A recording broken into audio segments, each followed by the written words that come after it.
श्रीराम समर्थ. श्रोतेहो नमस्कार. श्रवण करूया 19 मार्च 2026 गुरुवारी सुरू होणाऱ्या मराठी नववर्षानिमित्त स्वस्ती श्रीमन नृपशालिवाहन शक 1948 पराभव नाम संवत्सराचे संवत्सर फल. श्री गणेशाय नमः. श्री सरस्वत्यै नमः. अथ संवत्सरफलं सजयति सिन्धुर्वदनो देवो यत्पादपङ्कजस्मरणं वासरमणिरिव तमसां राशिन् नाशयति विघ्नानां. प्रारंभी श्री गजाननाचे स्मरण केले असता सूर्योदय होताच ज्याप्रमाणे तिमिर समूहांचा नाश होतो त्याप्रमाणे सर्व विघ्नांचा नाश होतो. तो सिंधुर्वदन देव उत्कर्ष पावत आहे.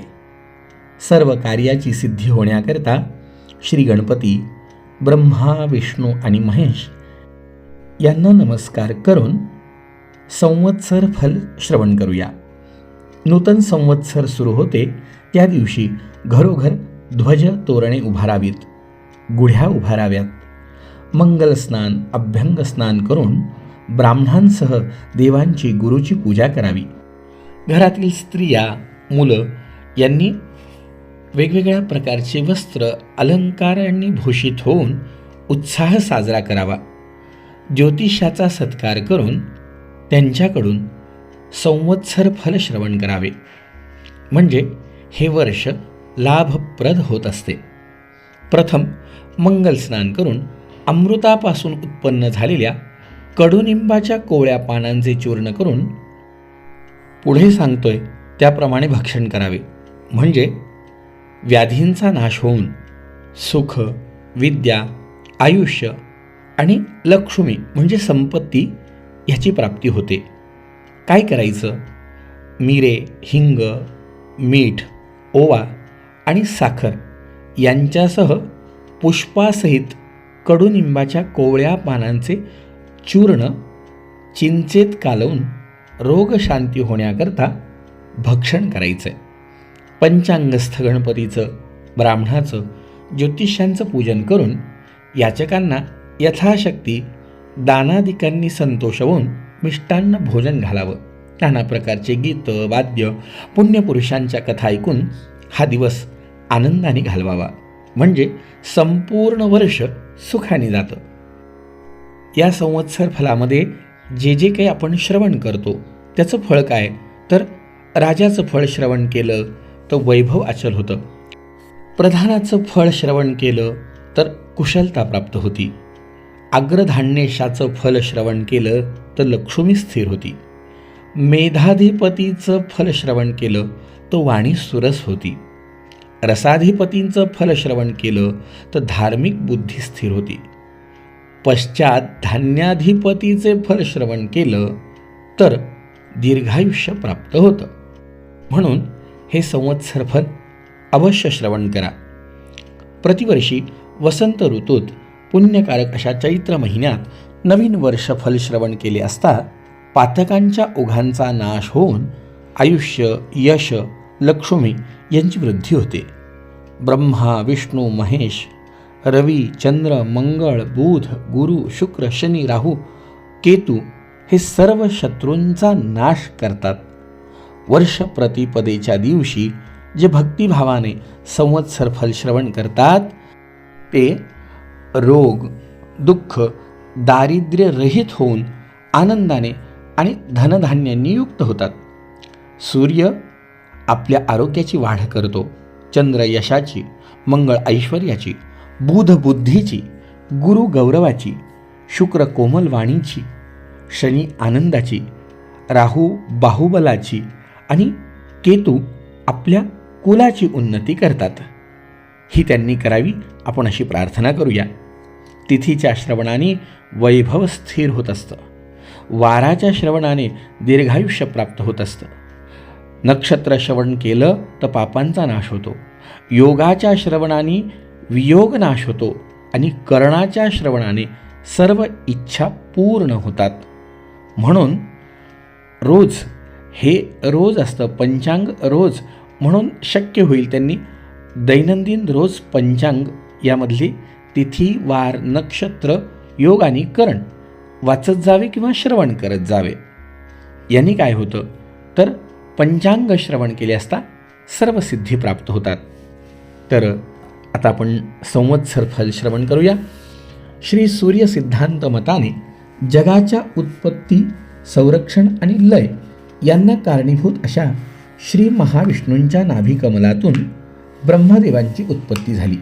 त्या ब्रह्मदेवाचं आयुष्य 100 वर्षाचं, त्यापैकी 50 वर्ष होऊन गेले.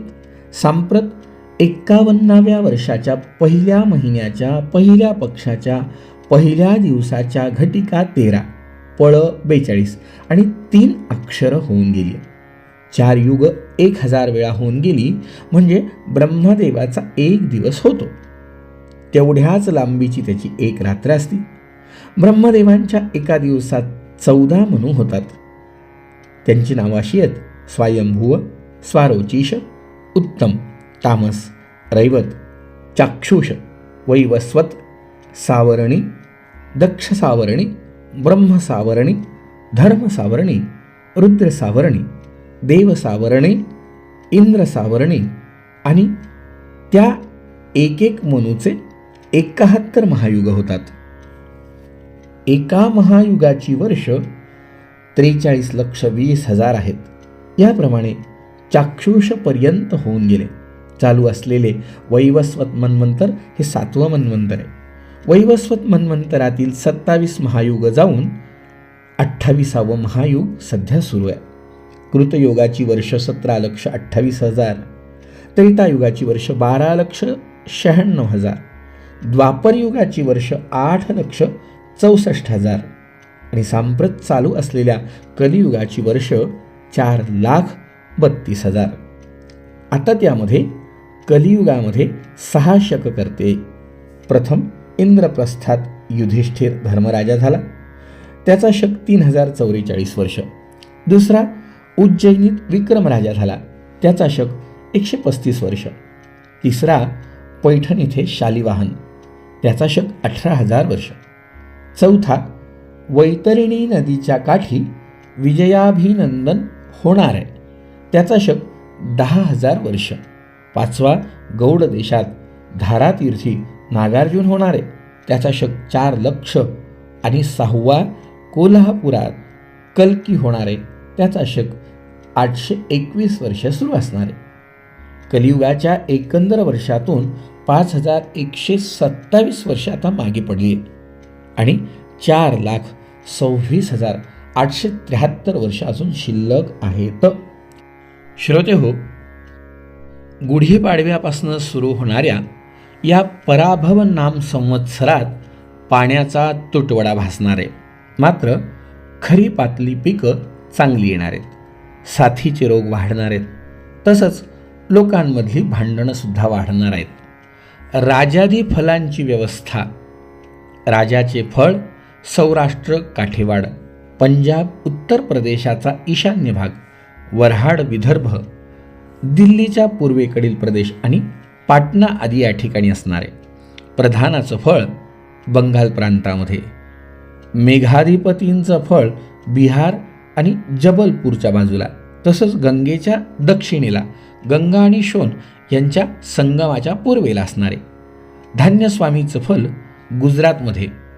आर्द्रा प्रवेशाचं फल विंध्य पर्वताच्या दक्षिण भागामध्ये. रसाधिपतीचं फल कोकण, मध्य प्रदेश आणि राजस्थान यांच्या भूभागामध्ये असणारे. अर्घेशाचं फल आंध्र प्रदेशात. सेनेशाचं फळ पंजाब आणि काश्मीरमध्ये. निरसेशाचं फल दिल्ली, पंजाब उत्तरेकडील काही प्रदेश असणार आहे. फलाधिपतीचं फल गुजरात आणि सौराष्ट्रमध्ये. राजा गुरु असल्याने पाऊस चांगला पडणारे. धान्य, फळं, दूध मुबलक मिळणारे. यज्ञ यागादी कर्म केल्या जाणार आहेत. मंत्री मंगळ आहे म्हणून पाऊस कमीसुद्धा पडेल आणि धान्य कमी मिळेल. आग, चोर, रोगराई यांच्यापासून लोकांना त्रास होणार आहे. भांडणं वाढणार आहेत. मेघाधिपती चंद्र असल्याने पाणी विपुल मिळणारे आणि धनधान्य वाढणारे. विद्वानांचा गौरव होणार आहे. खरीपाचा स्वामी गुरु असल्याने पाऊस चांगला पडेल, धान्य फळं विपुल मिळतील, संपत्ती वाढून लोकांमध्ये आनंद होईल. रसांचा अधिपती शनी आहे म्हणून पाऊस थोडा पडणार आहे.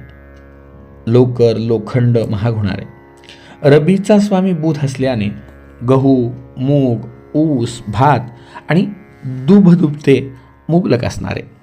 विद्वानांचा गौरव होणार आहे. निरसांचा अधिपती गुरु असल्याने सर्व रत्न सोनं कापूस सुपारी चंदन हे पदार्थ पुष्कळ मिळणार आहेत. सूर्य आर्द्रा नक्षत्रामध्ये प्रवेश करणार आहे निज ज्येष्ठ शुद्ध अष्टमी सोमवार दिवशी 22 जून 2026 दुपारी 12:26. त्याचं फल धान्य कपडे पुष्कळ होतील, धनधान्य वाढेल. यावर्षी काल नावाचा मेघ असल्याने पाऊस कमी पडेल, रोगराई वाढून लोकांना दुःख होईल. यावर्षी तक्षक नावाचा नाग असल्याने पाऊस मध्यम पडेल, भांडणं तंटे वाढतील. पशुपालक भगवान गोपाल कृष्ण आहेत म्हणून जनावरांना मात्र आनंद होईल, धनधान्य वाढेल, दूध दुभते भरपूर होईल. मेघनिवास माळ्याचे घरी असून रोहिणी नक्षत्र समुद्रावर पडले आहे, त्यामुळे भरपूर वृष्टी होऊन धनधान्याचे प्रमाण वाढेल.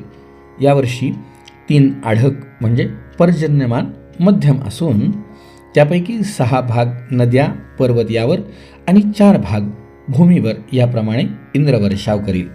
तिथींच्या श्रवणाने लक्ष्मी प्राप्त होते, वाराच्या श्रवणाने आयुष्य प्राप्त होते, नक्षत्राच्या श्रवणाने पातक जाते, योगाने रोगांचं निवारण होतं, कर्णाच्या श्रवणाने चिंतित मनोरथ सिद्ध होतं.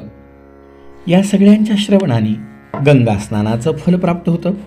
हे शुभकारक वर्षफल संवत्सरारंभाच्या दिवशी जे भक्तीने श्रवण करतात ते वर्षभर सुखी असतात. इति श्री संवत्सर फलम संपूर्णम. श्री गजाननार्पणमस्तु. शुभम भवतु. पहिल्या दिवशीचे तिथी वार नक्षत्र योग आणि करण श्रवण करूया.